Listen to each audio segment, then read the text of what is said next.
Good morning, friends. Hope you're all doing great. Today, let's learn the basic and the very important lesson of English grammar, that is parts of speech. You must have all learned these parts of speech in your school days, but learning parts of speech is so important. Most of the time, we make a lot of grammar mistakes while speaking or while writing. It's just because of not having a proper knowledge about the parts of speech. Let's learn what actually is the parts of speech. Okay? The parts of speech is divided into 8 different parts. They are noun, pronoun, verb, adverb, adjectives, prepositions, conjunctions, and interjections. These all 8 different parts of speech perform different activities. Like we have a different parts in human body, all the different parts perform different activities. If you don't know the usage of one parts of speech properly, may your sentence go wrong, or in an incorrect sentence you may write a comment. So let's learn the parts of speeches in detail. The first one is noun. The noun is name of a person, place, animal, or thing. Noun is described as a person, place, animal, or thing in a sentence. For example, name of a person. My name is Mutturaj. Here, Mutturaj is a noun. It's the name of a person. Now, I live in Hubli. Hubli is the name of a place. Animal. I like an elephant. Elephant is a name of an animal. I use an iPhone. iPhone is a name of thing. Okay, so I want you to write examples differently like this and find out where in that sentence you find name of a person, place, animal, or thing. You just have to underline. For example, in some sentences you may find more than one noun. For example, my name is Mutturaj and I live in Hubli. Now here, Hubli and Mutturaj both are nouns, so that you can just underline both of them. If you are sending in a message, just make them bold. Alright, hope you got this. Next one. Next is pronoun. What is the meaning of pronoun? A pronoun is a word which is used instead of a noun to avoid the frequent use of a noun, which gives the same meaning. For example, now when you are making sentence, I learn English at ME4U. You don't use the same ME4U again and again in a sentence. For example, then you say that it is in Hubli. You use the word it. My brother name is Praveen. He works in police department. I said he instead of again repeating Praveen. So better to learn these parts of speeches in the second parts of speech, that is pronoun, which is really helpful. And there are some pronouns which we frequently use, like I, we, you, they, he, she, it. These 7 pronouns we frequently use in our lessons further, so know them very well. And there are many other pronouns like they, these, those, this, that, all the maximum. There are so many other pronouns also. We'll learn them again, days roll on. Next one is verb. A verb is a word which is used as name, which is used as an action. It shows an action in a sentence. Action in a sentence. For example, I speak English. In this sentence, what is action? Speaking is an action. I like vegetarian food. Like is an action. I take bath every morning at 8 a.m. So take is again an action in this sentence. So try to make this kind of examples: go, come, sing, dance, play. These are all verbs. In English grammar, if you want to learn or if you want to be perfect in tenses, these verbs play the vital role. You have to be very perfect in the verbs. I will send you the list of verbs, by heart them all, and it will be very easy for you. We'll go next, adverb. What is the meaning of adverb? Adverb is a word which that qualifies or quantifies, which that adds the quality of the action. It describes the quality of an action, how the action was done. For example, I say, I teach English. What is the meaning here? Teach is a verb. Now, how do I teach? You have to describe.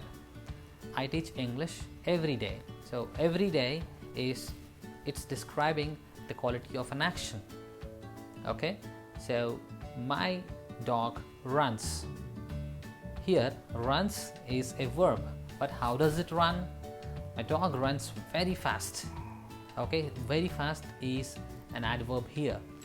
An adverb also can describe another adverb or an adjective also.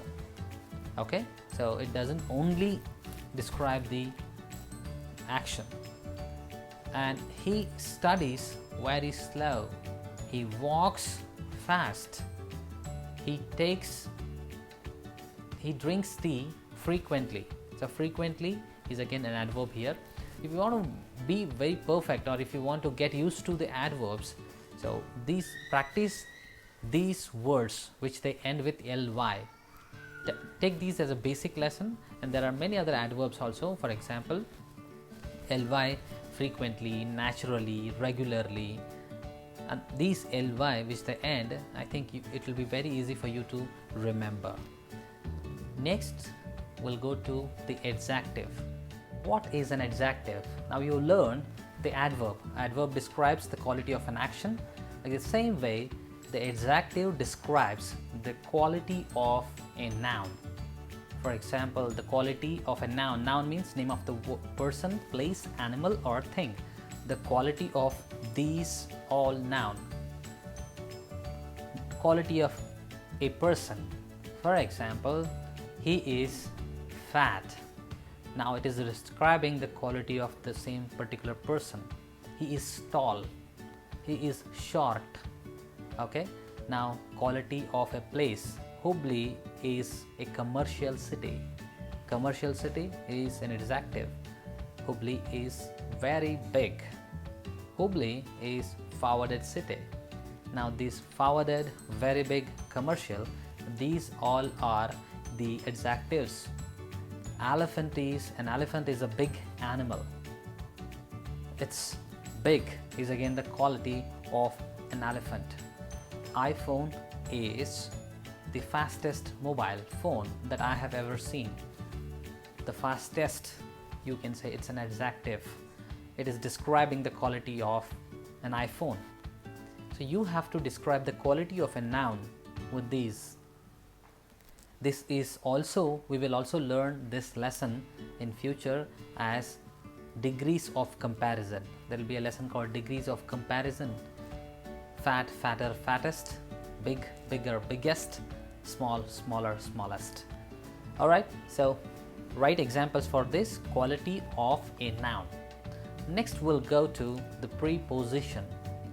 Dear friends, this is really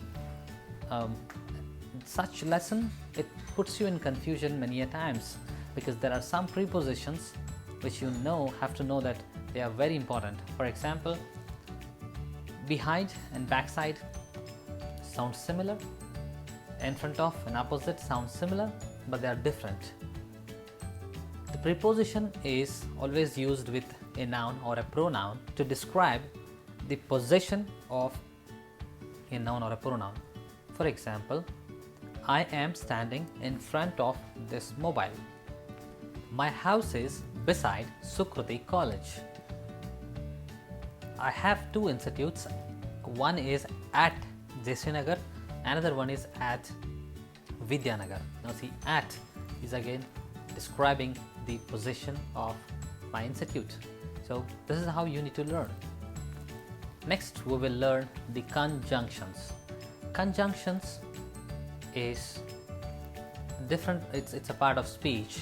In conjunction, the conjunctions are used to join two words or two sentences.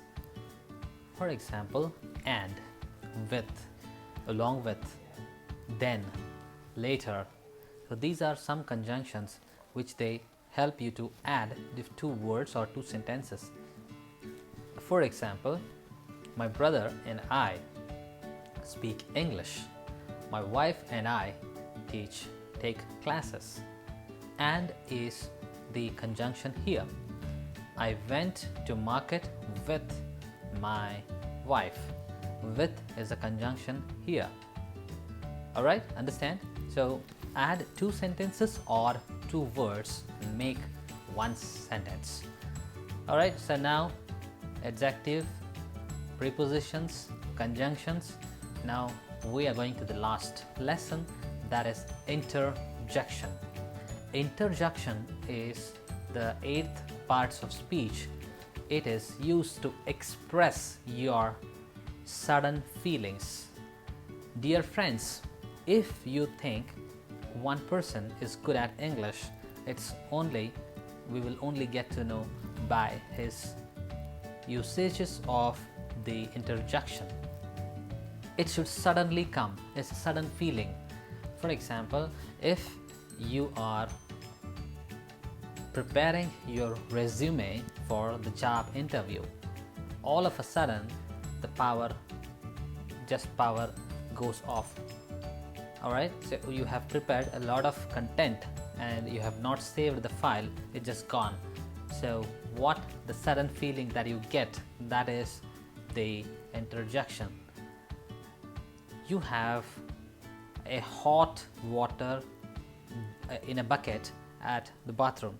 Unknowingly you go and put your hand in the bucket. What expression that you get is a sudden feeling. So these sudden feelings are some examples.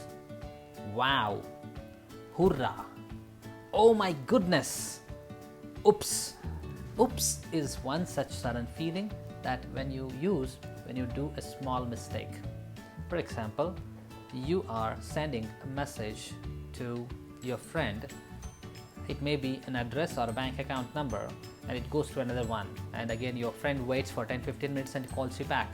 Or you say, oops, I made a mistake, I sent it to someone else. Okay, so when you do the major mistakes, you don't use the word oops, you use alas. Alas, when something happens big, something goes wrong, alas you say. For example, if the coronavirus case is found near your house, what do you say? Alas, we're gone. So these are some expressions we use as interjections. So today you learned all the parts of speeches, started with noun, pronoun, verb, adverb, adjective, prepositions, conjunctions, and last one is interjections. So you have to write at least 5 examples for each to make these perfect. Henceforth, again in upcoming lessons, we will learn all this elaborately in detail. Hope you got that. If you have any doubts, please comment and ask. I would love to correct the sentences. I'd love to help you. Namaste.